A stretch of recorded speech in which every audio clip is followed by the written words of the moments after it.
मुक्ति पाउने कार्यक्रम नास्तिकता शपथ गरेर।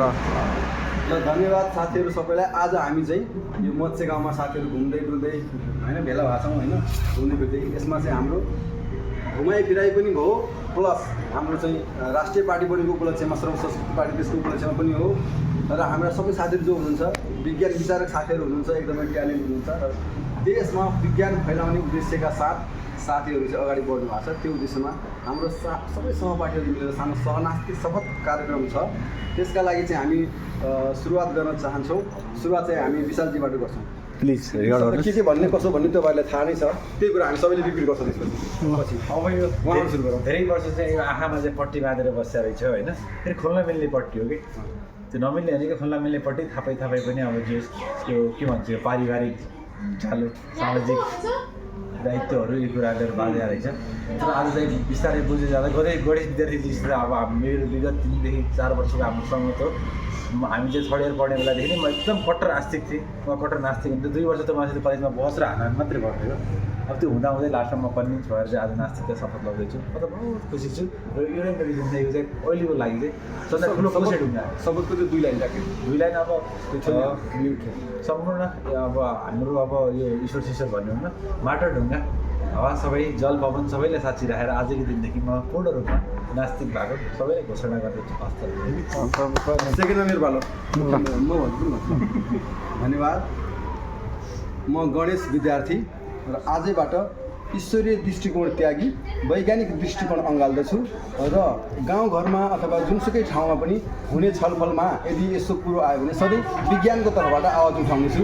धन्यवाद। Thank you. ल थर्ड नम्बरमा यही कुरा भन्नु थर्ड नम्बरमा। ल नमस्कार, मेरो नाम ज्ञानेन्द्र छ।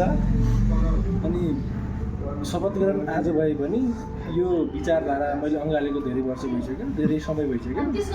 आज औपचारिकता मात्र दिएको मैले। अनि त्यही हो, आज औपचारिक रूपमा चाहिँ वैज्ञानिक सोचमा म आबद्ध भएको छु। हस्, धन्यवाद। यति नै भन्न चाहन्छु। त्यसपछि अब हाम्रो पालो कमलजीको। नमस्ते सबैलाई, मेरो नाम कमल जोशी होइन।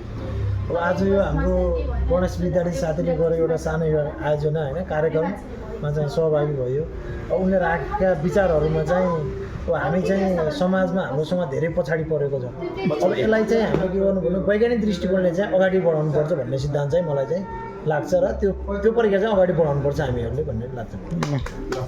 लास्टमा चाहिँ हाम्रो मदनजीको है। नमस्कार, मेरो नाम मदन पौडेल।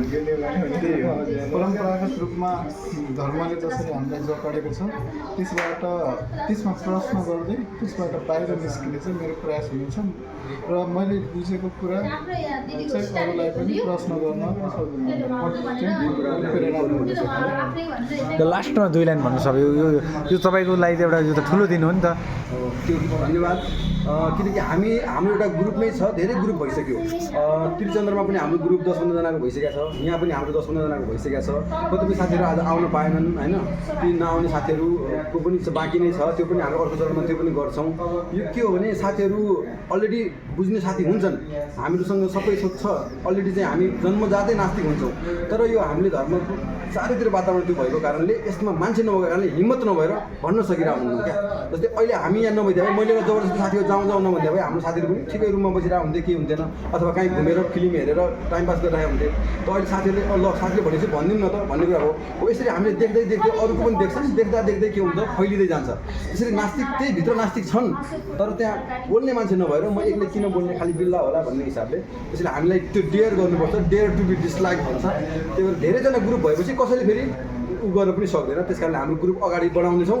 3 करोड मध्ये 1 करोड नेपालीलाई नास्तिक बनाउनु हाम्रो उद्देश्य, पहिलो उद्देश्य हो। र अन्तिम उद्देश्य भनेको नयाँ नेपाल भन्छ। नयाँ नेपाल भनेको नैतिक नास्तिक नेपाल, त्यो हाम्रो उद्देश्य रहेछ। धन्यवाद।